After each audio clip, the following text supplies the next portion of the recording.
Greetings and welcome to all of you, our viewers, to this My Story, where we share incredible conversion narratives that highlight the transformative journey to Christ.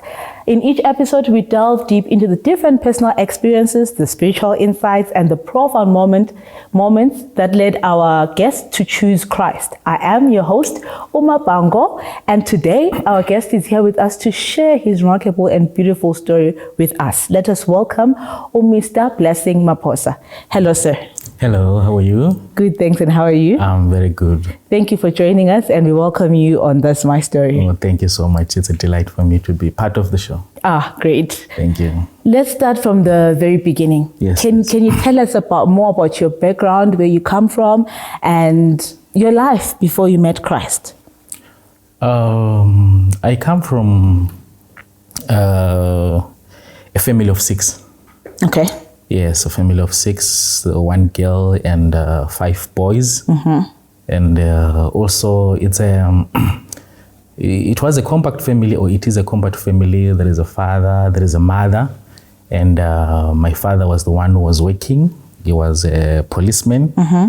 He served as a policeman for almost 33 years before he retired. So that was the life that we were living, a normal life. Normal family as you're growing up. That was it. And any specific challenges or beauties or privileges that you can remember, you can highlight, or that come to mind in your upbringing or childhood? Yeah, I can say my upbringing, I don't know whether it was a beauty or it's a challenge, but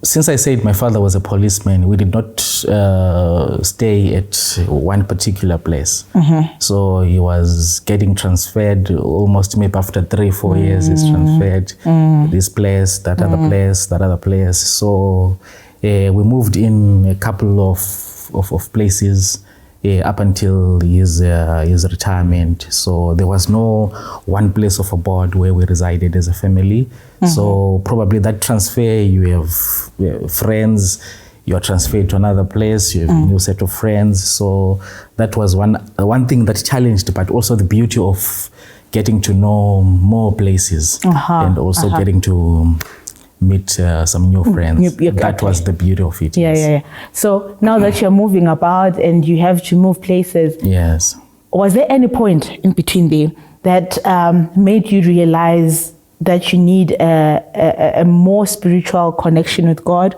or a deeper spiritual understanding or connection with the super being in your life? Yes. There was that moment, and it was here in Bulawayo. Whilst we were in Bulawayo, we were at school, and at our elementary school, we were given these small Gideon Bibles. I remember those, the blue ones. The blue ones. Yes. We were given those Bibles. So together with my brothers, you are excited. You've been given something that is new. You get home, you begin to read that thing. Yeah. So as we were reading that thing now, personally, as I was reading that thing, especially the introductory part of that, before you even go to the Bible, that says that the Bible contains the mind of God, the state of man, the way of salvation. Yeah, it says, read it to be wise, believe it to be safe, practice it to be holy, that kind of a statement. So that's when I personally discovered that probably I need to know more about the Bible, probably I need to know more about Christ. Yes, and together with our brothers, we agreed to say, we need to know more about this Bible. We need to know more about this Jesus Christ. So we decided that let's go to church, guys. Okay. Yes, let's go to church, guys. So when we are discussing now, let's go to church. Yes, we agree. Let's go to church. Because sometimes when you're at school on Monday, some of our friends are talking about church. Yeah, we can do a church, but we were not churchgoers at home. Yes, we're not churchgoers. My father was not going to church. My mother was not going to church. So weekends were just weekends. We're not going to any particular church. So that's at that moment now, as we were discussing which church to attend to. So we believed in our small minds that the church the building structure represents was the church, and it even represents the God that the presence of God, the God that you worship. So there were some other churches where people worshipped under trees or even sheds. And I remember at that time the Seventh-day Adventist Church, they were worshiping under a shed, and we disqualified the Seventh-day Adventist. There's no God there. I said no, we can't go there. So we can't go there. So, but there was another church now. Very beautiful, a gigantic, nice structure. And then we decided that that's the church. That's the one. Yes, that should be the one. Let's go to that church. No one came to us. No one invited us. But we just felt the need to say we need to worship. So I believe that as human beings, we have an inherent need of worshiping God. So because no one came to us to preach to us, so we just so we just decided, and on Sunday, we talked to our mom and our dad to say, Mama, I want to go to church. Then she said, no, it's okay, go. Yes, and then we were on our way to it was the Roman Catholic Church. Yes, it was the Roman Catholic Church. So my interest is how old were you then when you got the interest to go to this church with your brothers? I think I was around 11, 12. Yes, around 11, 12 years. Yes, my brothers were a bit older, 13, 14. Yes. So I suppose, given what you've said, so there was no Christian background at home. There was no Christian background. So you're not affiliated to any faith. We were not affiliated to any faith. And the parents were okay with you guys joining this faith? So, like, it's fine. Our parents were okay to say, no, it's okay. If our kids, they want to go and worship, no, it's fine. Yes, so they allowed us to go to this church that we had discovered, that we thought it was the best for us. So now you have come into this church as young guys, as teenagers, early teenagers, and what then led you to the Adventist faith, but being there? What led us, or what led me? Yes, in particular, to the Adventist faith now. When I was in that church, I loved that church. Yes, I loved that church so much because by then I was now an altar boy in that church. You know, an altar boy. What does that mean? An altar boy is those who assist the priest. Yes, in servicing the church members. Yes, we will also be wearing those gowns like, you are like a little priest. So it was something that was so important.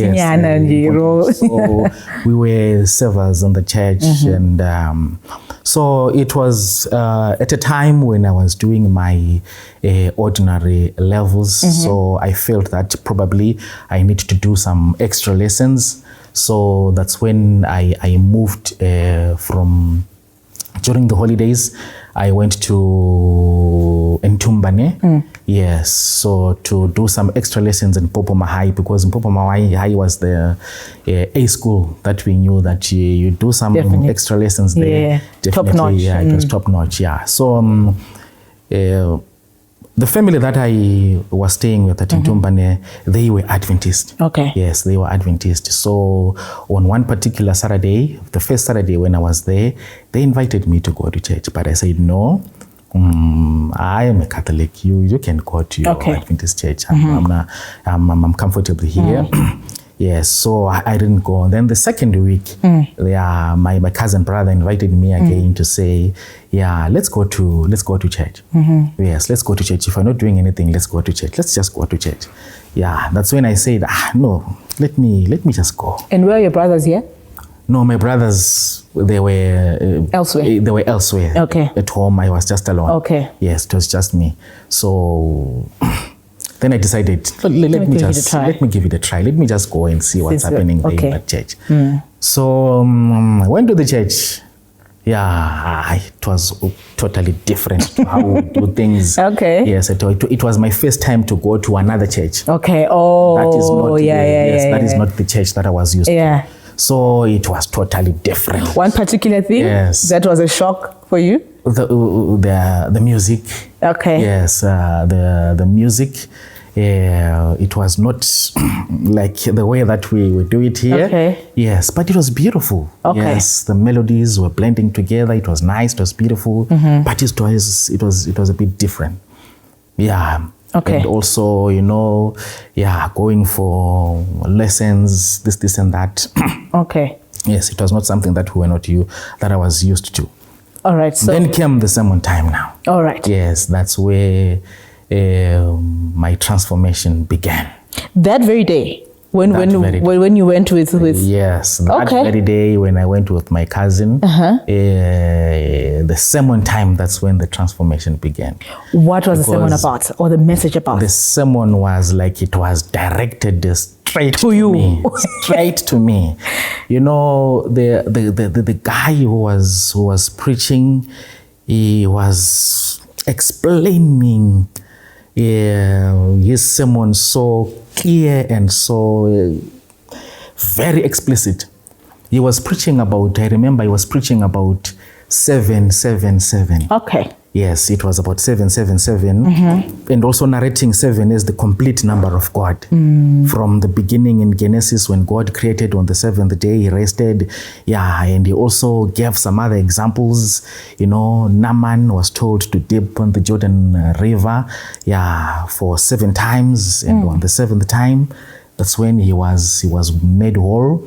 And also the walls of Jericho, Joshua was told to go round about it. 7 times for 7 days, and also 7 priests leading on the way, and all these other 7s, and even the 7 churches that we find in the book of Revelation, and also equating it with the 666 as the number of men. Yes, that represents incompleteness. So, and he also touched now on the Sabbath.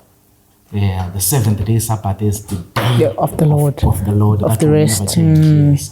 Yeah, so when you made a call for people to come to Christ, to accept this kind of a message, I remember it was only the 2 of us.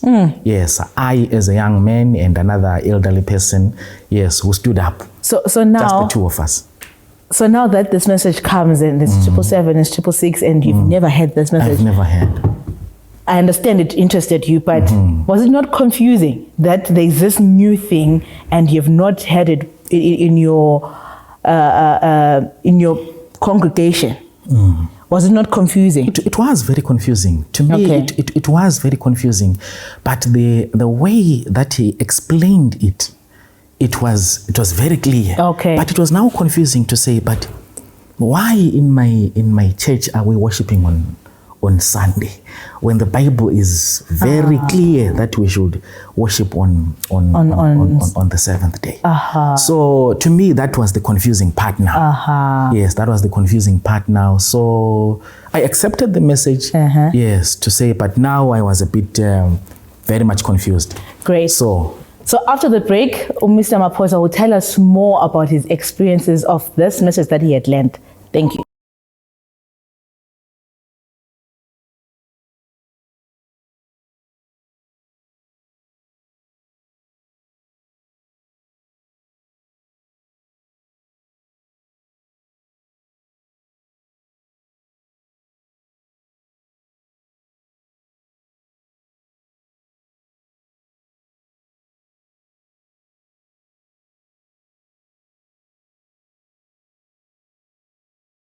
Welcome back to the show This My Story. We've been listening to Mr. Blessing Maphosa sharing his remarkable and interesting story to discovering and learning more about Christ. So, Mr. Maphosa, now you are confused, but you're converted, and you have learned this new faith and these new lessons, especially about the 777 and it being the seal of God. So, any difference that you can recall of after that sermon or after that experience at church and your daily life in J? Yes, after that experience, I now wanted to know more about this. I now wanted to know more about this. And I began now to study, and through the assistance of my my cousin brother, he helped me through to understand some of the concepts and even some of the, vital Christian lessons that were there, like the second coming of Christ. Okay. Yes, we were not intensifying that in our church. All right. Yes, but now here it was in something that is integral. Yeah, that Jesus Christ is coming again. So I now wanted to know more about these things. All right. And I was now studying more about these things and reading more about these aspects, and also even studying further, going prophetically studying. Okay. So up until I was really sure that this is the right thing, or this is the right way to go. I want to know, sorry to catch you there. Yes, I want to know, what was your cousin's response? Given that the first time you denied his invitation, and the second time you said, okay, let's do this, but here you are coming back interested, and you're like, you know what, I want to do this. Yes, he was very elated and very happy. Okay. Yeah, and that's why he was now eager to teach you. Yeah, to teach me and were you of the same age? Help me. No, we were not of the same age. He was five years old. Okay. Yes, all right. He's 5 years all right. older. So he began to assist me. All right. Yes, because he was also helping me because he was good in mathematics. Yeah. So he was also helping me also in mathematics. So in the same vein, he was also assisting me now spiritually. Yeah. All right. Yes, he was now assisting me spiritually. And the bond grew. Yes, so that was it now. All right. Yeah. But, so here you are and you are learning more. Would you say there was a particular change in you in terms of your interactions with other people or your relationships? Did this new message bring a change in your relations or in your relation with other people? Yes. It brought a new change, a complete change, or an overhaul kind of a change. Okay. Especially especially on my part. Because even when I went back home and I told my parents, my mother, that there is this truth that I have found. My mother was also shocked and puzzled, because by then my mother was now a Roman Catholic. Because of you guys. Because of us. There is a tendency of parents also following the faith of their children. And here you are again. And here I am again. I'm now telling Mama, there is now this thing that I have, this new truth that I found. Yes, and my mother was saying, no. Yeah, she didn't want to hear, saying, it's okay. It's up to you. That's what you found. But now the total transformation came because I was at a boarding school. Okay. This was during the holidays. Okay. I went back to school. All right. At our boarding school. I wasn't yet baptized. All right. In the Seventh-day Adventist Church. Okay. Yes, but I now had this passion. I now had this zeal. Yes, I now had this enthuse that was now in me, especially about this Adventist gospel. Yes, so, and I wanted people to know more about this Adventist gospel. So I remember together, I identified some of my classmates and schoolmates who were also Adventist. Okay. Yes, and we had a study group. Yes, we had a study group where we were studying, studying, and also in that school, it was a government school. Okay. Where there was a worship on Sunday that was compulsory for every student. Okay. Yes, for everyone. But through our study group, we then approached the principal, the headmaster to ask to allow us, especially on Saturday, so that we have our worships on Saturday, and also on Sunday we go to the compulsory service on Sunday. And the headmaster did not have a problem. Said, no, it's okay. Yes, you can do that. And what's shocking is that amongst my friends, the Adventist group, they chose me to be the branch leader, because it was now like a branch. They chose me to be the branch, but I wasn't baptized yet. Yes. Yeah. And they chose me to be the branch leader of that because of the passion and the zeal, yes, that I had, and I'm the one who approached the principal allow us to worship on Saturdays and also on Sundays. So, and even through that passion, I was now allowed even to preach on Sundays. Okay. Yes. So I began that. And even my friends were now, this guy. All of a sudden, you are a student. You found us here, but here you are leading us now. You're now leading us. You see, so that's and I think the transformation began in September. Yes, and I was baptized the following year. Oh, in May. Yes, the following year in May. Why so? So is it opportunity or you were? I was it's still opportunity, and I was still studying. Yes, I was still studying, wanting to know more about this. Okay. Yes, but also the opportunity, because at a boarding school where we were, it was. But in December, in January. Yes, December and January, as I said earlier on, that my father was a policeman, and we were getting transferred, moving around here and there. So where I was, there was no Adventist, there was no opportunity to be baptized, maybe let me say, but there was an Adventist branch where I was attending and worshiping, but there was no opportunity to be baptized. And then schools opens, I go back to school. Yes. Now when I was back at school now, it was during May. That's when, because that evangelistic thrust was continuing. Yes. So that's when we liaised with the pastor, and the pastor in Gwanda there was Pastor D. Ngomalo. Yes, we liaised with him to say that there is an Adventist group of members who are here. They can come to visit us and also worship with us. So they began to assist us also, yes, to know that there is an Adventist branch there, and also that there are people who want to be baptized at that school.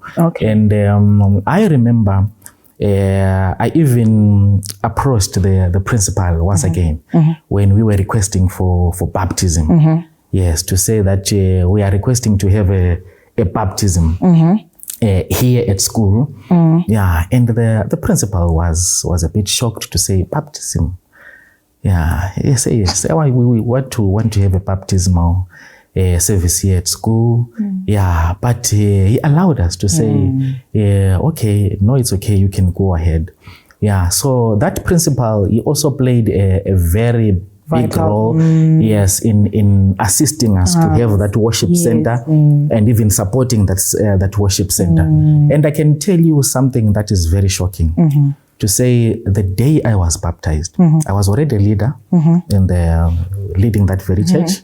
I didn't know the policies by then, but I was already leading that small group. In that very small group. I was baptized, and the principal was also baptized. And 200 other students in that very school were baptized. Look at that. Yes, that's how amazing it is, and how God can reach out. Almost, and there was now resistance now from other teachers. Because our movement was now a vibrant kind of a movement, and we also had the support of the headmaster, who was supporting us. And I remember, and he's joining. Yes, even through the influence of the other Adventist friends, because at our school there were clubs like beekeeping clubs, these other clubs, and we decided amongst all the other clubs that are there at school, we want also to introduce a Pathfinder club. So we introduced that Pathfinder club. I wasn't a Pathfinder. I had never been a Pathfinder. But some of my friends had gone through that. Who had gone through the Pathfindering. Yes. So we now had a vibrant Pathfinder club. An extremely vibrant Pathfinder club. Almost, I remember, almost all these students of the lower grade, they were now joining the Pathfinder club instead of all these other clubs that were already there at school. And the other teachers were now angry to say, no, this thing is not in the school curriculum. Why are we not? Why are we? Yes, why are we allowing it? Because it was something that was, but it was that moment. And I want to tell you, because even after that baptism, There were other baptisms that followed, because at our school we were almost 600, 700 students.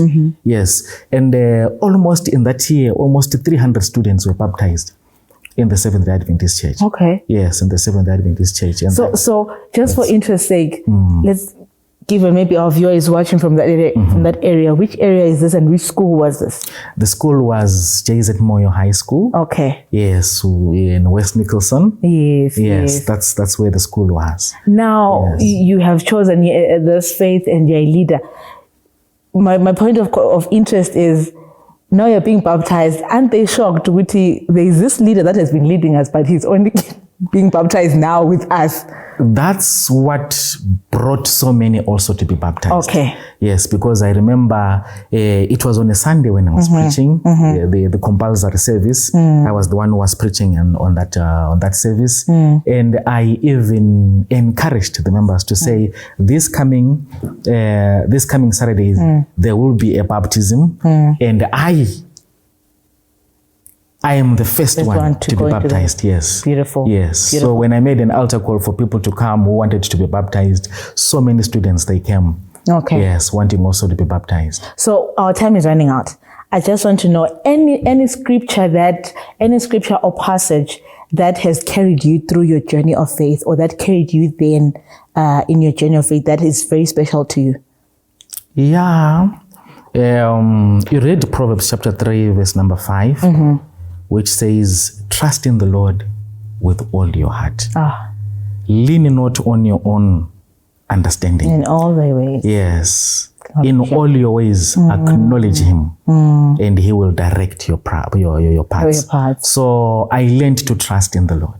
Yes, I learned to trust and never to lean on my own understanding. All right. You know, you can have your own understanding. Yes. Yes, the way that you see things, but probably that's not the right thing. In 20 seconds, any words, 20 or less seconds, any words to a viewer out there who's in the valley of decision and they want to choose Christ, they don't know what to do. What's your encouragement? What's your word of advice to them? What I can tell them, Jesus Christ says, they shall know the truth, and the truth shall set them free. Yes. Or you shall know the truth, and the truth shall set you free. It's important, especially as believers, that we know the truth. Yes. Thank you so much, Mr. Maphosa, for joining us and sharing your story with us. To our viewers, thank you for watching and for tuning in. Until next time, God bless. Thank you so much.